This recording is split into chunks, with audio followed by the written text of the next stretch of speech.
So, welcome back to DC Silver Age Storytime, and we're going to be continuing with All Star Comics number 3 from winter 1941, and this is the Spectre section. Midnight, a full moon.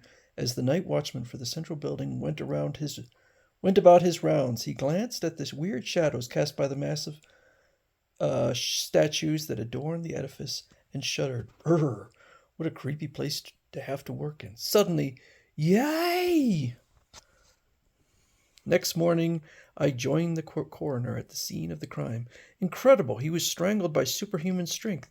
Something tells me that this slaying is only the beginning. My prediction proved true on the next night. Help! And the next night.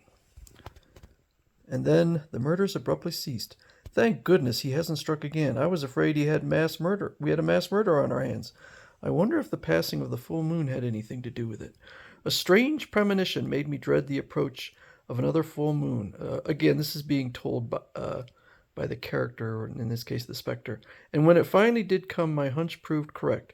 The thing struck again. Faster, dear! Help! Even before the chief called me into his office next morning, I knew what his instructions would be. Jim, these moonlight murders have got to stop. Get the killer. I'll certainly do what I can. That night, another full moon. I left headquarters, then for some reason I walked towards the central building, waiting ready for what? As I passed near the building, I was unaware that above me a pair of eyes were watching me. Had I but looked up, I would have seen a statue starting to climb down from its pedestal. Still unaware of what was happening, I failed to see a bestial bronze face sneering at me. Hands of metal reached out for me. They grasped me by my throat and hurled me toward a nearby building in an effort to smash me to a pulp. Woo! I regained my wits just in time to dematerialize myself so that I passed through the wall unharmed. When I came out of the other side, I was no longer in my earthly guise, but in a more formidable identity as the earthbound Spectre. Now to take a look into these things. Returning to the spot from which I had been thrown, I saw a bronze statue come to life. It's incredible. Ha ha! Death, death, hee! That thing is thirsting to kill. I must put a stop to it. I went into action. At that moment, the hideous creature sighted another prospective victim. No, you don't. Whirling, it faced me, crouched, then it spoke. How dare you oppose the Mighty? And just who might you be? He said he's the Mighty. From the dark side of the moon, untold ages ago, I roamed the earth in my search for violent death. Then, satiated, I went off to a distant corner of the universe for a brief sleep. But now I thirst for death, so I am back to snatch what I desire. In that case, you're going back to your corner. You're not wanted here. That I refuse, Spectre, but a bargain.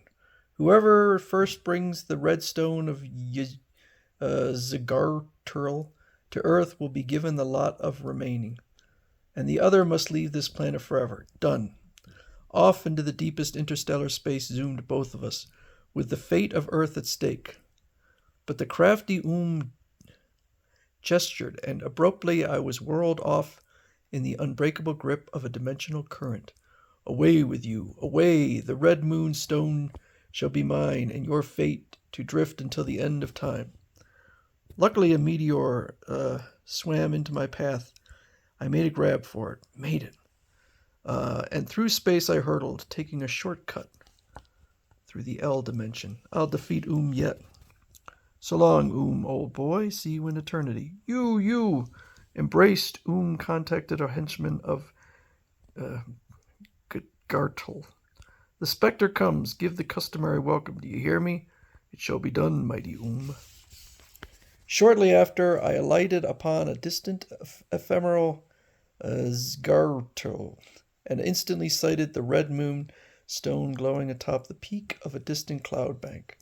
There it is, and soon it will be mine. Then back to Earth, and then the end of But as I neared my goal, the wail of a lost child. Wah, wah. Desiring to assist the infant, I rounded the cloud bank, only to find myself face to face with a huge fire-breathing dragon. Trickery. Quickly I leaped over the onrushing dragon's head. It leaped at me, next instant a battle royale.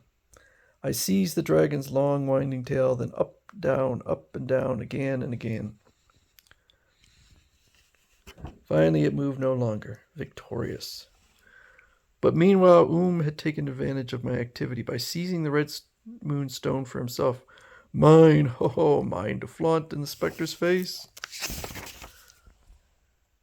Then off toward Earth he sped, while I followed closely. I've got to do something fast. Let me think. The hot foot. No, his hand. Ho ho ho! A wave of my hand, deep concentration, and dropped the red moonstone with a shriek of pain. Ouch! The stone is scorching. Swooping swiftly below him, I snatched up the precious bauble. Tit for tat, as the saying goes. Later on Earth. See, I have won. Now keep your end of the bargain. Leave this planet. Sorry, I've changed my mind. I'm not going to leave. There's nothing more I despise than someone who goes back on his word. I leaped at We battled mightily, using trees, lampposts, whatever we could get our hands on as weapons. Break your word to me, will you?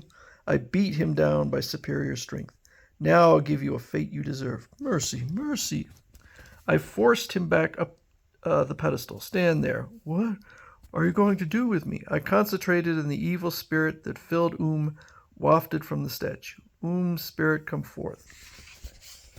As spirit came forth, I forced it to shrink and placed it into the red moonstone. Thus. Then, with a mighty heave, I tossed the moonstone into space.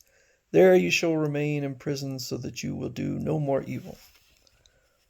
Months later, before the central building. Odd how the moon murder suddenly stopped. I guess we'll have to list the case as unsolved. I guess you're right, Chief. Unsolved, eh? I know better. I bet the Chief wouldn't walk by this statue so nonchalantly if he knew the story of the red moonstone of Zigartil. Say, that was an exciting story, Spectre. Now how about you, our man?